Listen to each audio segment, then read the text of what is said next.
Ginger Baker, Jack Bruce, and Eric Clapton, three very talented musicians, together for a few short years, they recorded and performed on stage some of the most memorable music of late 60s rock and roll. Starting out, they were said to be the cream of the crop, which was eventually shortened to Cream. Although they were only to last as a group a little more than a couple of years, and releasing only 3 albums during that time together, they left a lasting impression on many of us. Cream could be viewed as the first of the rock supergroups, although none of the 3 members were really that well known at that time here in the United States. But over in Great Britain, they were starting to make a splash. Ginger Baker and Jack Bruce had played together in the Graham Bond Organization, an underrated British rhythm and blues combo complete with B3 organ and horns. Now, Jack Bruce had also been, very briefly, a member of the Mayall's Blues Breakers, along with Eric Clapton. By July 1966, Eric Clapton's career with the Yardbirds and John Mayall and the Blues Breakers had earned him the reputation as a premier blues guitarist in Britain. Clapton, however, he found the playing in Mayall's band confined him and sought to expand his playing by looking for a new band. It was at this time Clapton met Ginger Baker of the Graham Bond Organization, which at one point had featured Jack Bruce on bass guitar, harmonica, and piano.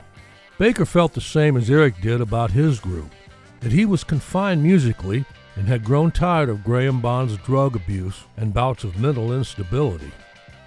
Each was impressed with the other's playing abilities, so Baker asked Clapton to join his new unnamed group. Eric immediately agreed on one condition, that Ginger Baker hired Jack Bruce as the group's bassist. Now, according to Eric, Ginger Baker was so shocked at the suggestion that he almost crashed his car. Clapton had met Bruce when he briefly played with the Blues Breakers around November of 1965. The two also had recorded together as part of a quick thrown-together group dubbed Powerhouse. Eric was very impressed with Bruce's vocals and bass work. Clapton wanted to work with him on an ongoing basis. So why did Ginger almost crash the car? Well, while Jack Bruce was in the Graham Bond Organization band, he and Baker had been notorious for not getting along, which included on-stage fights and sabotaging each other's instruments. Finally, after Baker fired Bruce from the band, even though he wasn't the band leader, well, Jack just kept showing up for gigs, so it was said that Ginger run him off by pulling a knife on him. But Baker and Bruce put aside their differences for a time and for the good of Baker's new trio, which he envisioned as a collaborative with each of the members contributing to music and lyrics.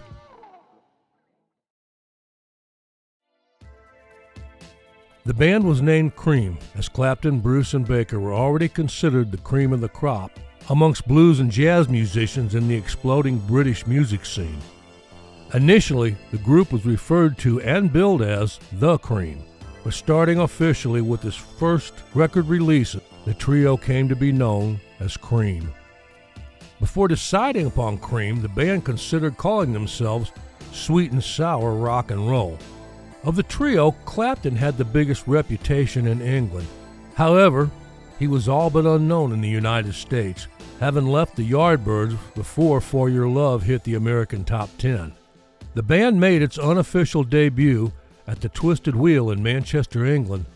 Its official debut came 2 nights later at the 6th annual Windsor Jazz and Blues Festival.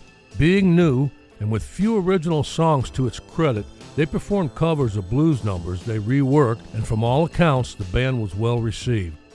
It was during the early organization that they decided Bruce would serve as the group's lead vocalist. Clapton was still kind of shy about singing. He occasionally harmonized with Bruce, and in time took lead vocals on several Cream recordings. Cream's first album, Fresh Cream, was a mix of classic blues and blues-influenced originals, presented with hard-hitting arrangements. The album was a success and got the ball rolling, but it was their follow-up album at Atlantic Studios in New York, titled Disraeli Gears, that brought the group wide-scale popularity and fame. That album was recorded in May of 1967. It had Felix Pappalardi there producing, and also a fellow named Tom Dowd engineering the album. I feel they were very important to the success and busting Cream's sound out over here in America. Felix Pappalardi would later go on to produce, play bass, keyboards, and write songs and sing with the group Mountain featuring Leslie West. He was a big part of the Disraeli Gears album by producing and writing on a couple of the songs along with his wife Gail Collins. There are a few stories here that I won't go deep into as it will get us off track, but the importance of this album by Cream had a huge effect on Felix and especially Leslie West, who said that going to hear Cream in 1967 in New York gave him the inspiration, or I think as he put it, kick in the ass needed to further his musical journey. Sadly, Felix was shot and killed later in 1983 at 43 years old by his songwriting partner and wife, Gail. If you want to know more about Felix and Leslie West, I have a video on the channel with a lot more information. I'll put a link up here and in the video description. Now let's get back to Cream. So we have these 5 guys in the studio working together. We got Tom Dowd and Felix Pappalardi and Cream. Great musical talent, songwriting and production. And they would all go on to record Cream's 3rd album, Wheels of Fire, which was a double album. It reached number 3 in the United Kingdom and number 1 in the United States, Canada, and Australia, becoming the world's first platinum-selling double album. Just before Wheels of Fire was to be released, the group's manager, Robert Stigwood, announced that the group would disband after a farewell tour and a final concert at the Royal Albert Hall in November. Ginger Baker says of the band, "The onstage chemistry with Cream was staggering. It was as if someone else had taken over," he explains. "You're not conscious of playing, you're listening to this fantastic sound that you're a part of, and your part is just happening. It was a gift, and we 3 had it in abundance." How great of a drummer was Ginger Baker? I would guess that would depend on how you look at his playing. He was very influential to many. Neil Peart of Rush, Chad Smith, the Chili Peppers, Frank Beard of ZZ Top, and many more all speak highly of him and how he influenced them.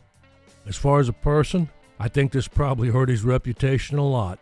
It wasn't only Jack Bruce he didn't get along with. He was, for lack of a better term, pretty much an asshole and spoke what was on his mind.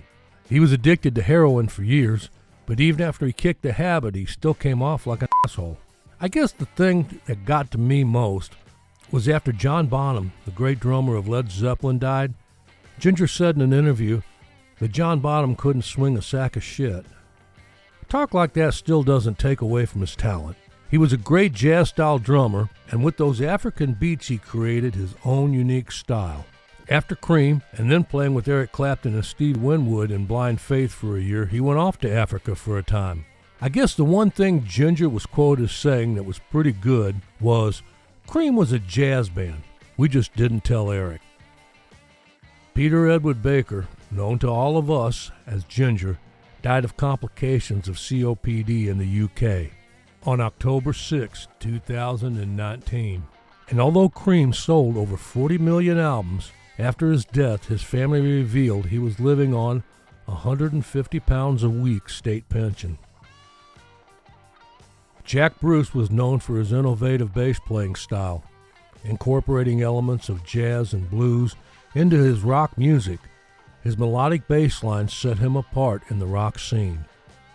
After Cream disbanded in 1968, Jack had a successful solo career. He released several solo albums, showcasing his versatility as a musician and songwriter. He also collaborated with various artists across different genres, demonstrating his ability to adapt to the diverse musical styles. His collaborations range from jazz musicians like Tony Williams to rock acts like Ringo Starr. He also played with guitarists such as Leslie West, Rory Gallagher, and Robin Trower, just to name a few. I guess my favorite Jack Bruce music was when him and Robin Trower teamed up and did that Seven Moons album. And the live performance they put on was great. Jack Bruce, Robin Trower, and drummer Gary Husband sounded fantastic. The performance is on YouTube, and I'll leave a link in the description below this video. Check it out. Jack Bruce had his own problems with heroin and alcohol, as many did from that era. He finally got clinical help to kick it. But even after receiving a liver transplant in 2004, he would end up passing away from liver disease in October of 2014 in England. He was 71 years old. There's no doubt, like Baker, Jack Bruce was an innovator on his instrument. He could also play piano and harmonica. His vocal was always top-notch. Jack Bruce left behind a legacy as one of the most influential bassists in rock history. And yes, him and Ginger Baker would fight and argue until his dying day. But as Jack put it, we were just like brothers. One minute we'd love each other, and the next minute we'd be in a fist fight. And a final story about those two. I have no clue if it's true or not, but here it is. The story goes, when Jack was a few hours from death in 2014, he phoned up Ginger to say goodbye. When he called his ex-bandmate, he told him, "I'm dying, Ginger. Fuck you." Then he hung up the phone.